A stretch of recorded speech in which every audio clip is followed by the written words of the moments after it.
球場咩？啊，西班牙派啲舞蹈家嚟跳西班牙舞咧，有冇啊？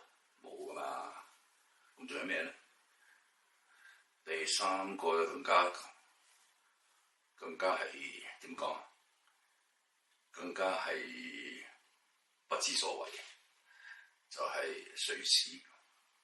唔通叫瑞士到咁嚟設個手錶廠做一啲勞力士手錶咩？咁啊可以增加就業啦，係咪？咁最尾嗰個比利時咧，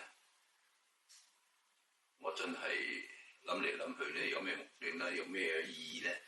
原來咧就係有個歐盟總部、歐盟嘅個 headquarter office 去撞下去睇下啫嘛。所以咧，我個 conclusion 咧就係做領導咧就冇虛嘅，唔係冇實嘅，冇實啦，下邊人哋去做。